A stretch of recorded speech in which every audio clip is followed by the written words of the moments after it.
Whoa! You've walked into a gunfight! Bullets are flying all around! You dive for cover, but still don't feel safe. Okay, I'll cover you. What if a bullet hits you? What will it do to your body? Somebody call 911! This is Your Body On?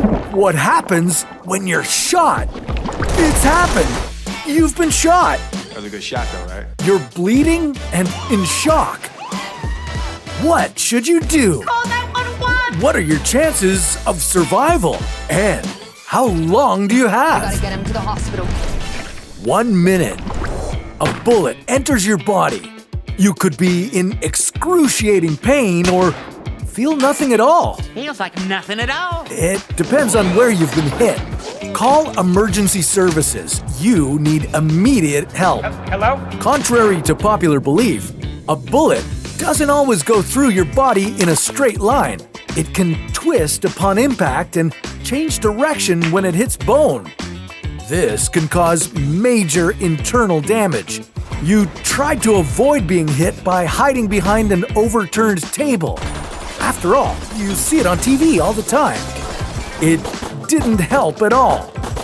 You would have been safer behind a brick or concrete wall. Depending on their size and speed, bullets can penetrate most objects, including wood and drywall. 5 minutes. Time is not on your side.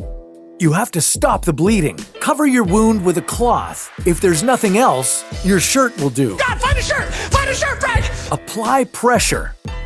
If it's your arm or leg, put a tourniquet above the wound. This will reduce the amount of blood loss. If you're wearing a belt, you can use that. The amount of damage depends on the bullet's size, its speed, and the entry point. 10 minutes. Your chances of survival decrease the longer it takes to get medical help. Blood loss is the reason for 90% of all gunshot deaths. But severe injuries are survivable. If you can get immediate medical attention, your chance of survival could be 80 to 95%. I'm alive. In 2006, an Illinois police officer was shot in the head during a tactical operation. Despite such a severe injury, the officer survived, but it wasn't easy. He lost his eyesight and underwent 30 surgeries, including a tracheotomy and a full facial reconstruction. 1 hour. You will likely need immediate surgery to help stop the bleeding, remove bullet pieces, and repair shattered bones and damaged organs. But even if you survive the surgery, you could be dealing with the after effects for the rest of your life.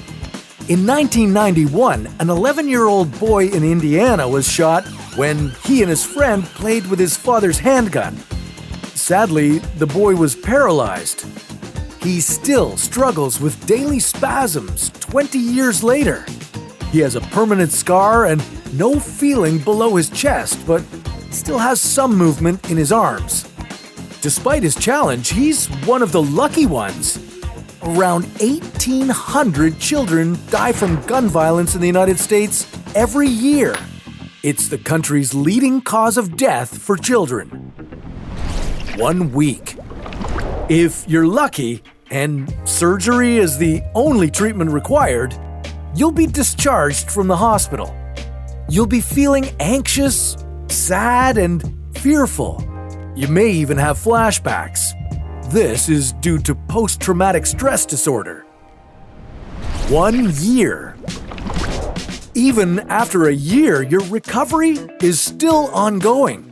Depending on the extent of your injuries, you could have permanent physical changes like scarring, amputation, or paralysis. This will never end. Okay, now that you've survived this near-death experience, let's find out what it would be like to live for 100 years. We'll explore that on another episode of Your Body On.